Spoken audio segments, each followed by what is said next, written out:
Alright, this is a yellow in the back of TCA on the far left hand side on the ground floor. Like many of the problems, this one's particularly good for teaching.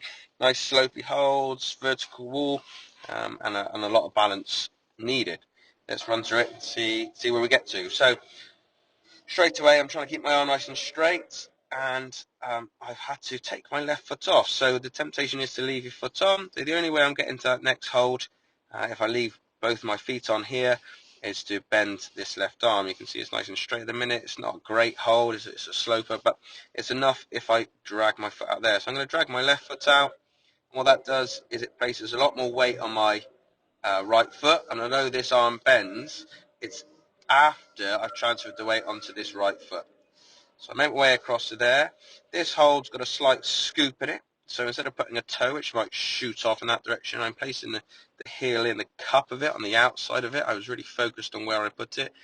I push the toe down and I slightly turn the toe out away from the wall as much as I can, but in this position not too much because the hold's a dish and we don't want the heel to fall out.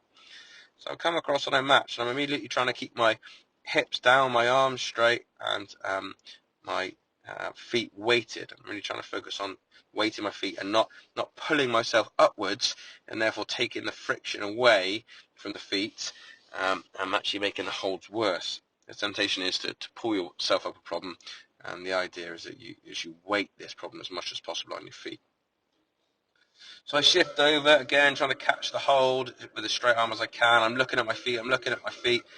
I'm twisting out. So if you notice there, so the temptation is to go up. I could put my left foot up there, but it felt too bunched for me. So first things first, I'm going to turn my hips. Without turning my hips, if I'm there, you see my knees pointing that way.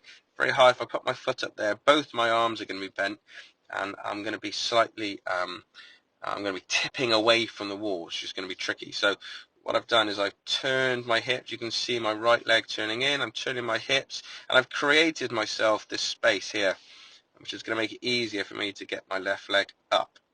Now, although my arms are bending here, this foot is completely weighted, and I don't have a lot of choice. There's no other holds to use. So this leg comes up.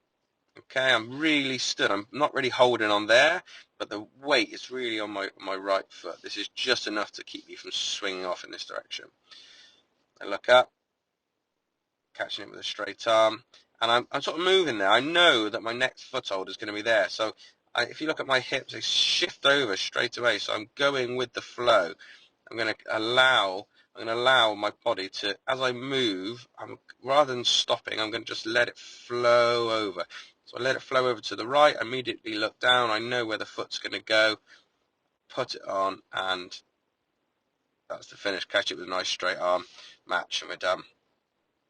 That's it. Let me know if you do it a different way in the comments. Thanks again. See you on the next one.